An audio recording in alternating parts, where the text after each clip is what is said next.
We'll start with that. We'll start with just how you scheduled and kind of figured out the interviews you wanted leading up to. Because I know once you had those first 6 months and you scrapped everything and you had to reorganize, what was that first step in kind of, once you had the tapes, what was the next step for you?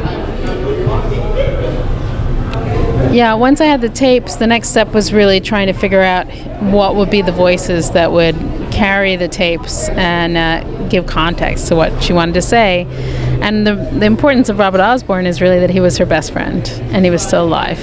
Yeah. You know, what an amazing thing. He happened to be 20 years younger than her, but they hit it off when he was just trying to make it and she was sort of a fading star. And they were really close. They ran around sort of having fun Will and Grace style for about a decade. And I think Robert Osborne felt a great debt to her. She helped him with his early career, helped him become a famous television personality. She advised him he needed eye surgery because apparently he had pouches under his eyes. And she said, "You'll never make it with pouches under your eyes. You need to do something about that." And she helped him get the surgery. So I know that they had that kind of relationship. And they also used to jump over hedges together and like invade other people's privacy, apparently, which, I don't know, have picnics on their lawns. He thought this was wonderfully madcap. I thought it was sort of alarming. When I first started interviewing him, he was very, very strong and healthy. It was 3 years ago. He was strapping and much taller than me, and I have a picture with him where he's towering over me. And when I last interviewed him, it was 2 weeks before he died. And he told me he had a cold and that maybe I'd like to postpone because his voice wasn't the same. And then he was wheeled in a wheelchair looking about a third of the size he had looked when I first interviewed him. So that was really shocking. Wow. But he did rally and gave us the first and last quotes of our film. It was an extraordinary thing. And I'm sort of saying, if you need to go home and rest, this seems worse than a cold. And he was going, "No, I want to do this for HEDY. What do you need? What do you need me to say?" And what I needed him to say was, did she do it? Did she make her mark? And so that last line where he says she did make her mark, that was that interview, that last interview he gave before he died. Really powerful moment, definitely. Yeah. You bring up the plastic surgery. That was a part of the film that I never thought would come about. Can you talk about the different subjects where she would go across? I mean, it wasn't just about the frequency hopping. There was so much more to what HEDY was looking at and how she looked at the world. That must have just been fascinating to you to unearth something new every new experience. Yeah, well, my brother is my producing partner, and this is one of the things we really argued over. That's the great thing about having a brother who's a producing partner. You can be like, "No, you're wrong!" And then the next day you're working together again. But we really disagreed about what was her inventive mind. So it became this huge discussion, which I think was really useful and productive as we put the film together, because eventually we became so adamant about our stances that we employed this guy to draw on the footage where we saw her inventive mind, and that I think is why it's clear to the viewer, because it was in that music box she took apart. So that's the first time you see lines animate onto the footage. And then we really disagreed about whether it was there when she said that children shouldn't wear armbands, and I'm a mom, so I'm like, yes it is, that's inventive.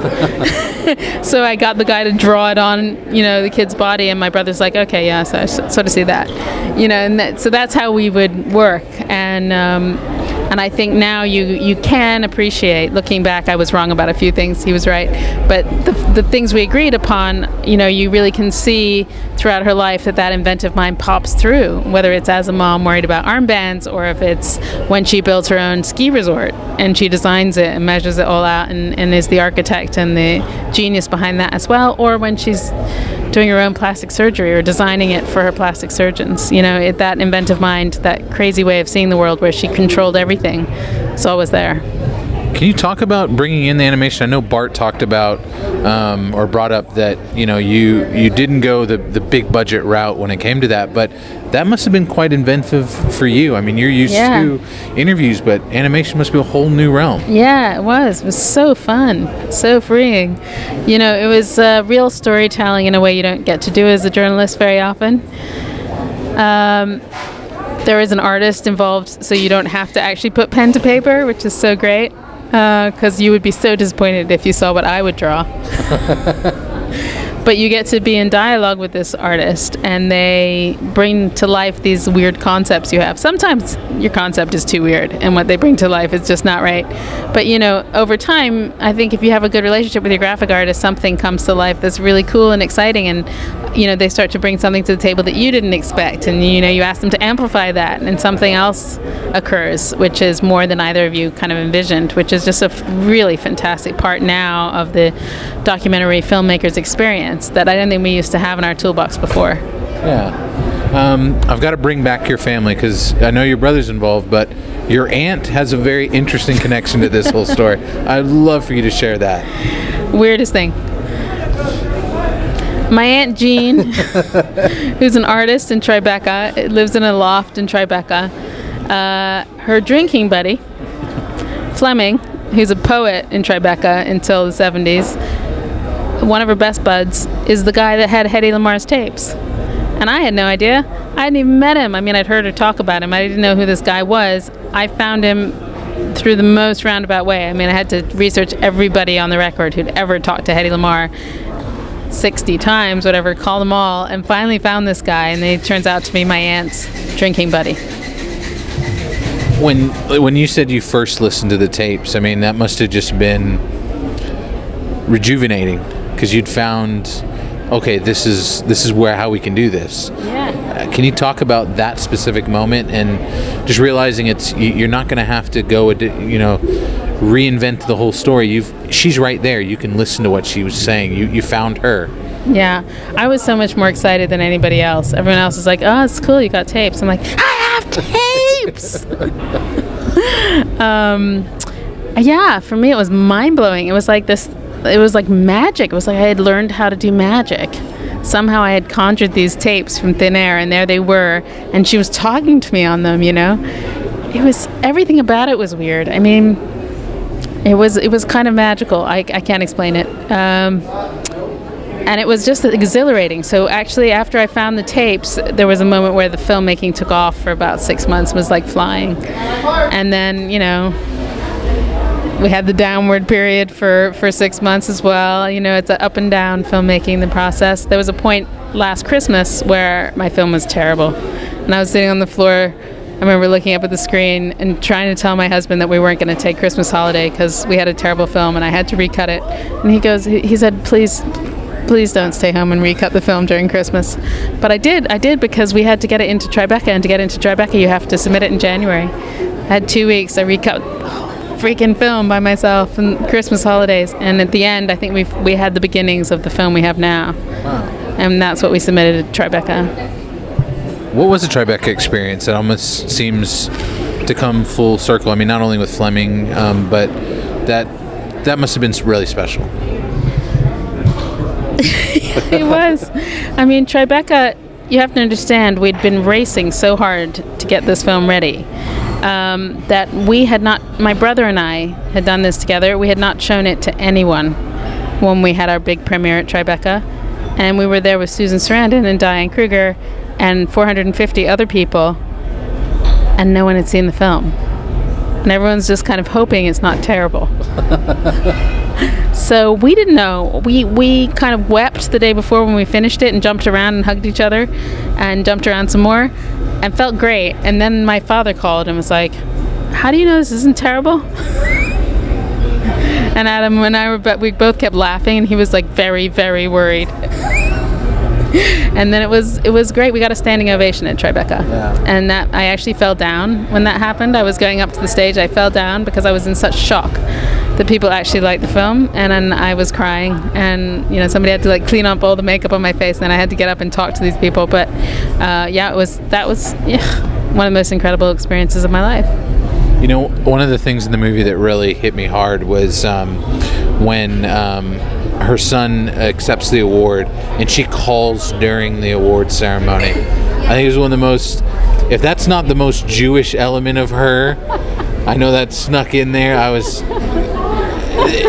How much of his kind of soul is in this film? I feel like he's such a big part of it, and yeah, I mean, you allow us into his world as well, which is really special. Anthony's like my brother now. He actually calls me his little sister. We spend a lot of time together, and if it weren't for Anthony, this film would not be what this film is. This film is this way because from about 2 weeks into me doing it, he was like, here's the room in which you will find all the documents you need, you know. And then he just let me sit there and like make a mess of his boxes and just, you know, dig and dig and dig. He's like, you're like a terrier and you don't have a bone and you're looking for bone. I'm like, yeah, I don't see the bone yet. And I went back there 4 or 5 times and sat on the floor with him and interrogated him about everything in his life again and again and again. And there's millions of hours of phone calls between us where I was recording things in case he said a little gem about his mother. I mean, that's why you feel the spirit of Anthony throughout the movie, because without him there just wouldn't be one. Is there anything you are sad that you had to cut? I know when you were going through that process. I mean, how much do you still have that's not on screen? I have another movie on the cutting room floor. Okay, wow. Yeah, I am. I know there's hopes to make this educational. Is there hopes to expand that footage that you haven't put in, or is that just your hidden gems? No, I wouldn't do that because the story stops holding as a single tale, right? This is the film about her inventive mind. Yeah. There's another film to be made just about her beauty and the power of that, or just about, you know, her crazy drug taking or whatever aspect you want to look at. She was kind of like a female Forrest Gump.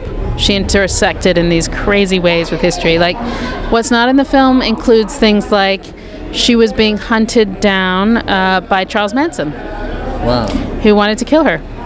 And so she had to leave California, and the FBI told her she had to leave California because she and 41 other Hollywood stars were on his list, and they'd found the list. And he lived just above her in the Hollywood Hills. And so she left California a hunted woman, and the rest of her life was sort of looking over her shoulder. And then we couldn't even put that in because it just didn't fit. What about the impact of her on not just, you know, the stuff that we've seen in here, but like culture, and I love that you put in there like her physicality also embraced how other artists would bring out strong women, comics in particular. That must have been something fascinating to see the impact she had, obviously because of her beauty, but obviously because she was a strong woman as well. Yeah. I think there was that element in it, and especially with comics. Yeah, it's interesting how fascinating she was to comics. I mean, anyone iconic is fascinating to comics, right? Anyone that makes you feel something genuine, they want to sort of knock down. Yeah. And I think HEDY's beauty made people actually gasp in cinemas. I've heard multiple accounts where people said they'd never heard actual noises come out of people's mouths when they just saw an actress appear on the screen. But when HEDY appeared in Algiers, apparently cinemas would just erupt in noise. People would just go, you know, which is extraordinary. And so I think the comics, that was ripe for comedic reaction. But also HEDY herself was very funny. And because she was so bright, she was very funny. And that's something that I tried to pull out a little bit in the tapes. But also she did this comedy called My Favorite Spy in the 50s, where she's very funny. She has sort of a slapstick humor. And Mel Brooks says, you know, she could have been a comedian. How important is it that a woman made this movie and not just another man looking at HEDY? How important is it that you did this film? You're gonna make me look like a dick here answering this question.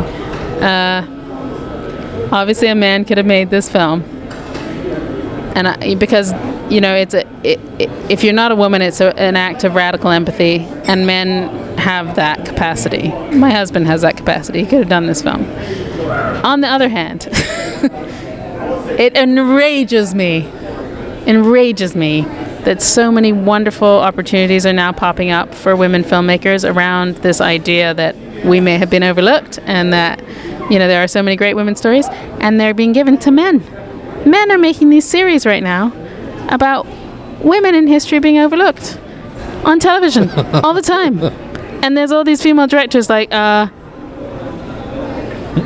anyone want to give me a job? Because you know what I'd really like to do? I'd like to talk about women who are overlooked. And so that's enraging. You know, it'd be great to female directors are being massively overlooked as we speak. 4% of films are directed by women. What the F? There's so many great female directors out there. I mean, Bigelow's knocked down at least one wall. Where the hell are the rest of the walls being broken down? Ava DuVernay. Yeah. But come on, that is a minuscule amount out of the incredible stable of female directors there are to choose from. But even the films about women and women's issues are being made by men. What's going on? I mean, I worked at Bloomberg Television forever. I left. 6 months later, they came out with a film about female directors being overlooked. I'm so excited to see which of my extraordinary female colleagues, some from 60 Minutes and places like that, they'd chosen to direct it. They chose a man. Does this passion mean that this is what you're going to be doing? I mean, are you a full-fledged filmmaker from here on out? Oh yeah, definitely. Yeah, I got the bug, right? Yeah. How do you go back to telling any story but the story you need to tell? I mean, it's really just a question now of what stories. Very cool. Well, can you give us the trajectory of where HEDY goes from here and where we can find more information about Bombshell and what you guys are putting out there? Sure. So the best place to find Bombshell is on Facebook. If you just look up Bombshell the movie on Facebook or Bombshell the HEDY LAMARR story and follow us, then you get all the information. But it's going to theaters November 24th. The IFC Center in New York is going to premiere it. It gets premiered in LA at the New Art Theater on December 8th. And if it does well in those two theaters, then we'll get an opening across the country. So I really hope people show up in New York and LA. Well, I think people showed up here in Dallas. I know people will show up there. Thank you for bringing the film. Thank you for coming out. Thank you for having me. It's a great festival, and I love this audience. It was a lot of fun.